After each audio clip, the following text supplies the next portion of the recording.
Well, Razorback fans, you got yourself another big-time player out of the transfer portal for basketball, and this one's very legit. Let's talk about that as well as some football recruiting and some baseball series victories here on today's Locked On Razorbacks podcast. You are Locked On Razorbacks, your daily podcast on the Arkansas Razorbacks, part of the Locked On Podcast Network, your team every day.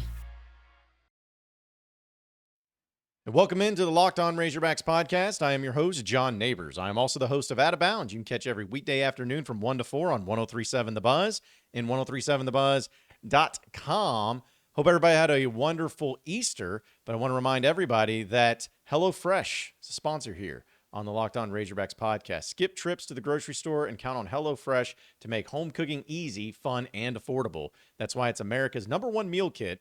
Go to HelloFresh.com/college60 and use code college60 for 60% off free shipping.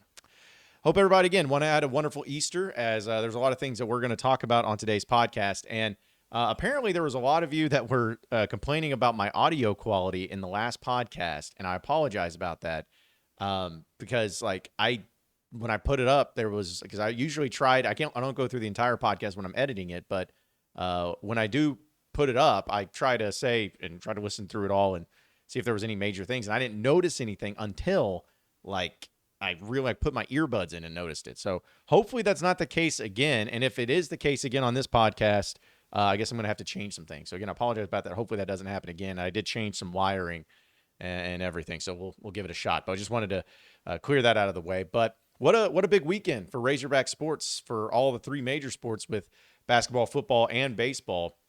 And of course, we got to talk about the big news, big story dealing with basketball, where you're continuing to see this roster take shape. And we know that Eric Musselman has had not very much continuity each and every year, but it looks to be now that those three freshmen that were on the bench this past season with Pittman, Ford, and Dunning, they're all coming back. They've all announced they're coming back. They're coming back, which I will admit is a shock to me. Just knowing the numbers and knowing how it goes, it's a shock to me. So you got those three guys coming back. You got Trevin Brazile coming back. And you know, Anthony Black will make his announcement at some point in time here soon that he's going to move into the NBA. But you got Jalen Graham back. Mikel Mitchell has entered into the transfer portal, but not Makai. And from what it looks like, that's the way it's going to be. Makai's going to stay at Arkansas, and Mikel's going to move on somewhere else. Again, that's just what it looks like right now.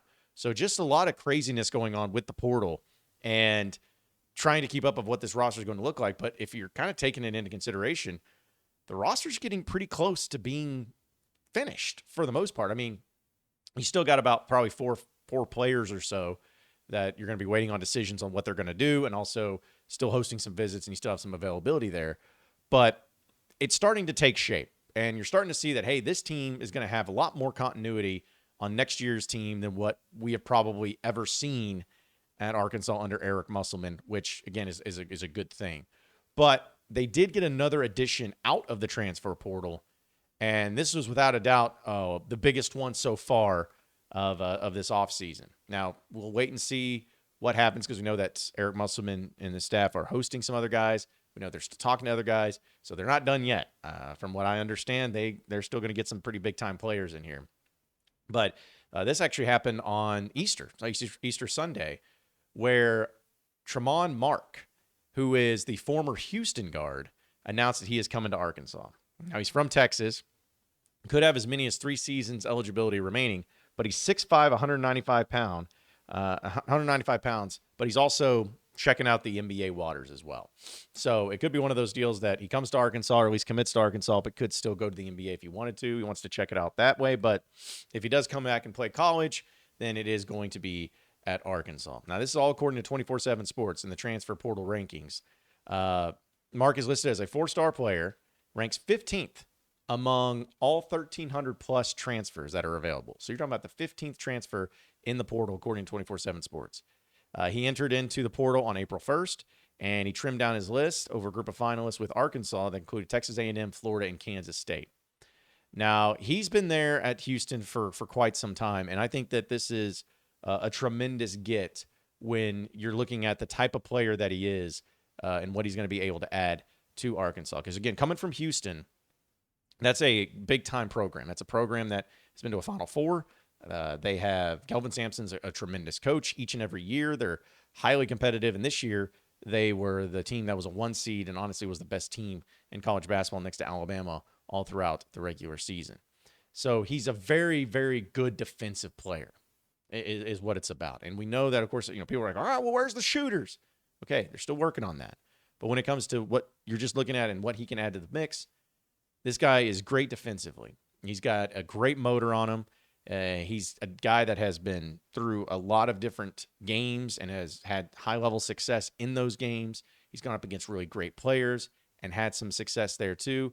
But I feel like this might be one of the key cogs or the key pieces that Muss needs to really add another great thing to his team by getting this guy defensively. Because again, 6'5", 200 pounds roughly is a very good size, and with his wingspan and everything going along with it too, that's pretty huge. Now, we'll go into his offensive game as well, because I know that's what a lot of people are going to be interested in, but just setting it out there, that defense is what this guy is known for and what he's really good at.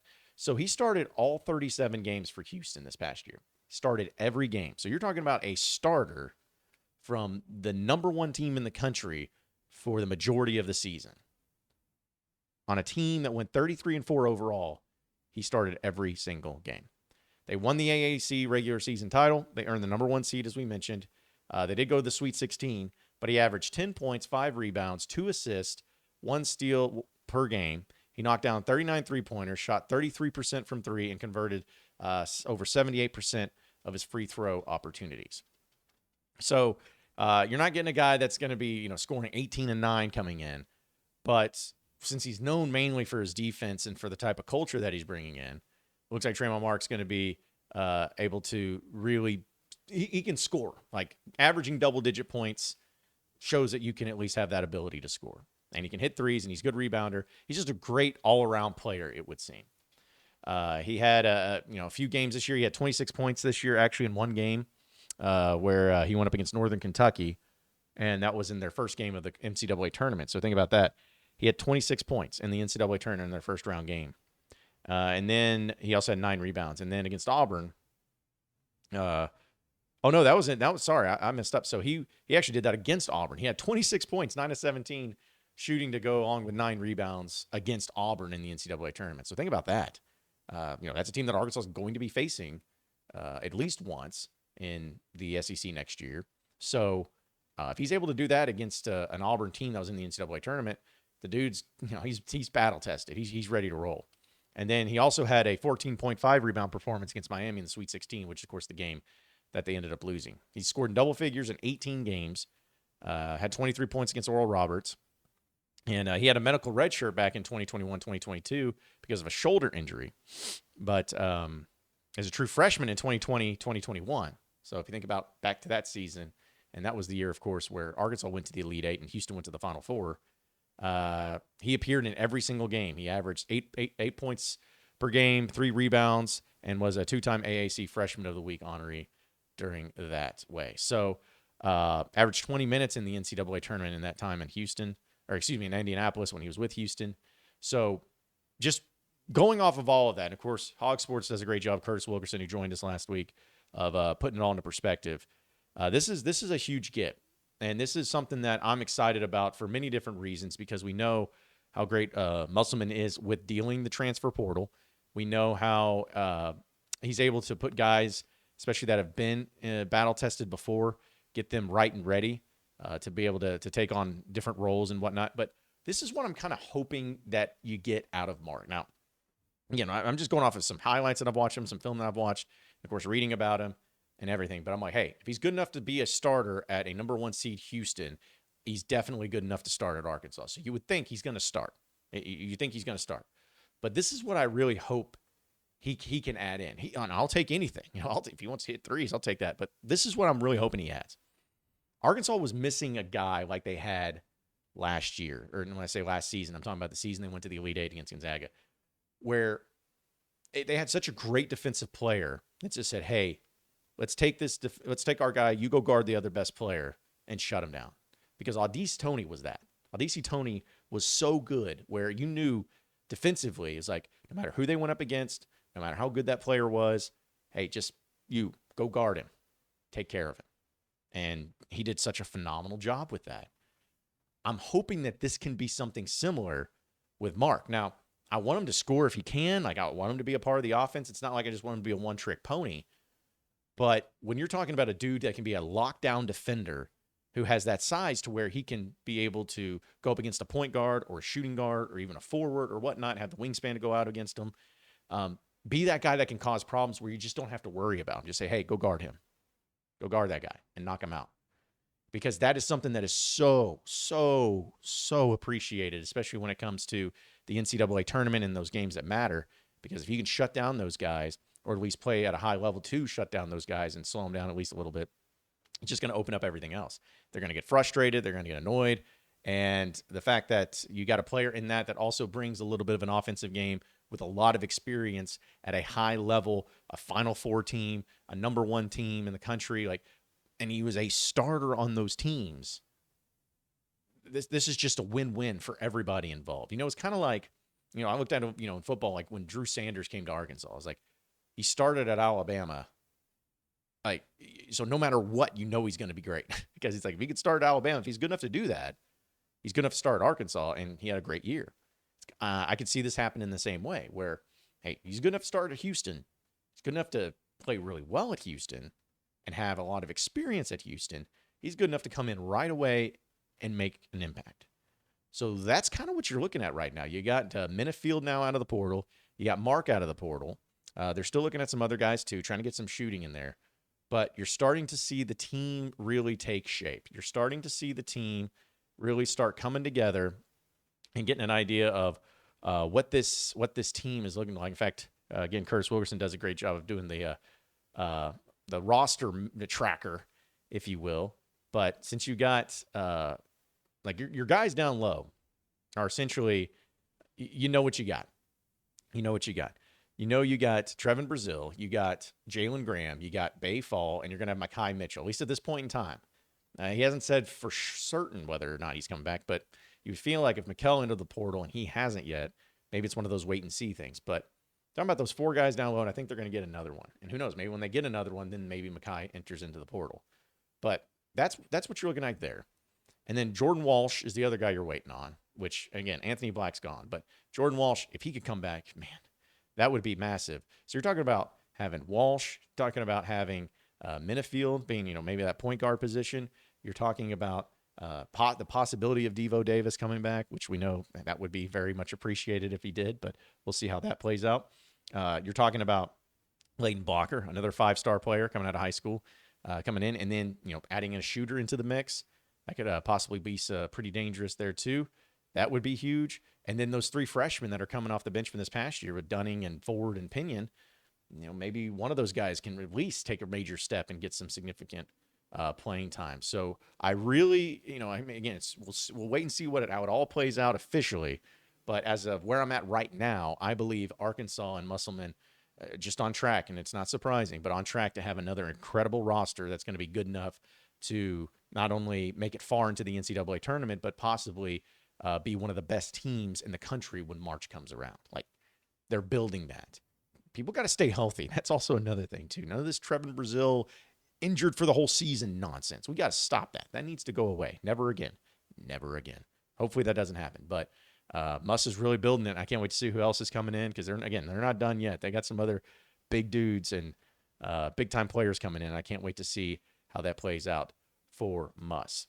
We'll talk a little bit about football. Another big commitment that Arkansas got from the high school ranks for the 2024 class here in just a second. But folks, got to tell you about FanDuel. Grand slams, no hitters, double plays, they're all back, and there's no better place to get in on it in the MLB action than FanDuel, America's #1 sportsbook. That's because right now new customers can step up to the plate with the no sweat first bet up to $1,000. Just go to FanDuel.com/lockedon to sign up, place your first bet, and get up to $1,000 back bonus bets if your first bet doesn't win. So don't miss your chance on it, folks. Again, you're talking about all these different bets, like, Aaron Judge and the home runs that he hits. You could do some parlays, same game parlays with those as well.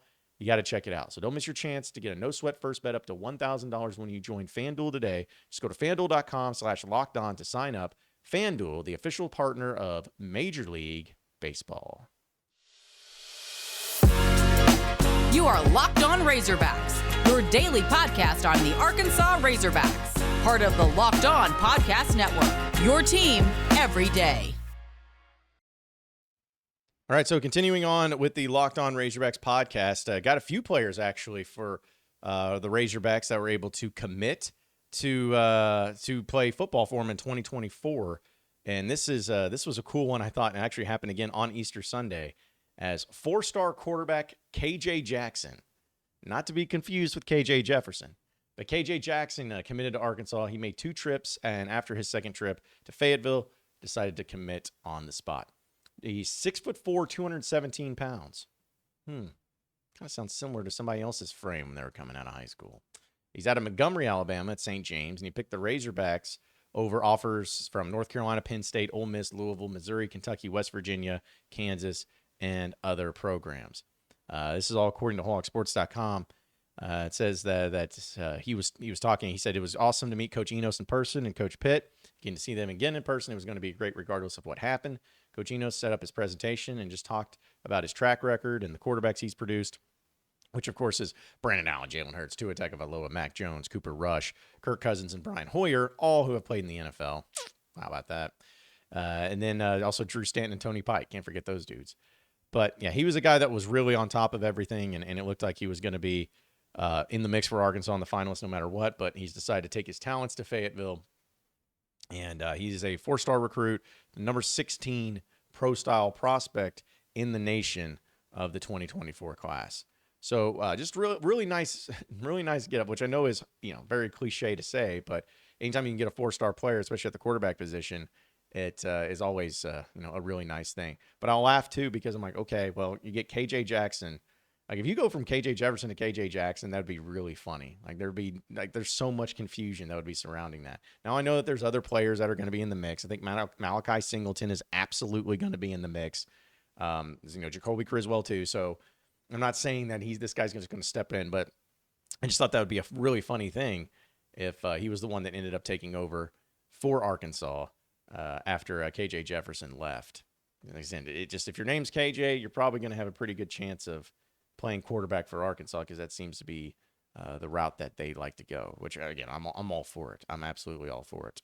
But they also had another 4-star player coming out of Mississippi, excuse me. This happened on Saturday. Now, this one was another big-time commitment. Julius Pope, he's listed as an athlete.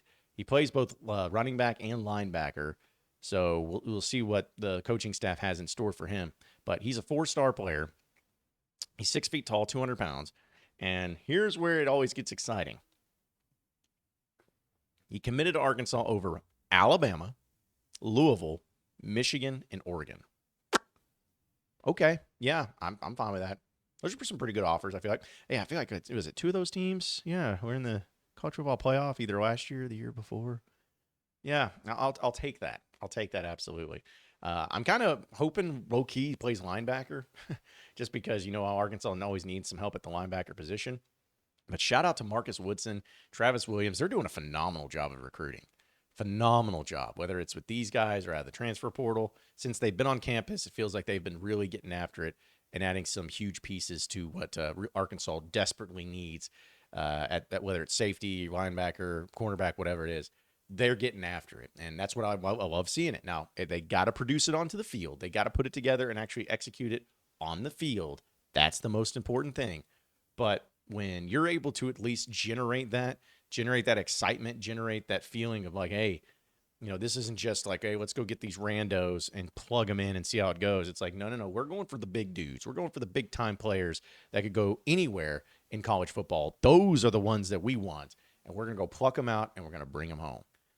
I love the mentality, and I love what they're doing so far. So 4-star players are always big, anytime that you're able to get them. And take it for whatever it's worth, too. But as of right now, Arkansas in the 2024 class, they only have 5 players committed, 5. But they're the 20th ranked class in the country. And 4 of those 5 players are 4 stars. Kavion Henderson, the D lineman from Alabama, he's the highest rated one. You have Noreel White, who is listed as an athlete from Mississippi. He's a 4-star player. Julius Pope, and then KJ Jackson. So, and then Deion Sutts is the 3-star as a D lineman. But here's another thing, too, that I really like. Of all those 4 players that are 4 stars, 2 of them are from Bama and 2 of them from Mississippi. I love that. You're going into SEC territory, into places that are hotbeds for producing high-level talent, and you're getting them. You're getting them. I love that. I hope that continues on, because that's something that Arkansas needs to do. It needs to keep on doing. But, yeah, I'm excited about that. We'll see once they actually get on the field and how it'll look. But definitely huge kudos to the Razorback coaching staff being able to not only get some big-time recruits, but also able to have them commit to the Razorbacks, and hopefully they end up signing with the Razorbacks, because that's the most important thing. We'll get into our final segment, talk a little Razorback baseball, coming up next here on the Locked On Razorbacks podcast. You are Locked On Razorbacks, your daily podcast on the Arkansas Razorbacks, part of the Locked On Podcast Network, your team every day.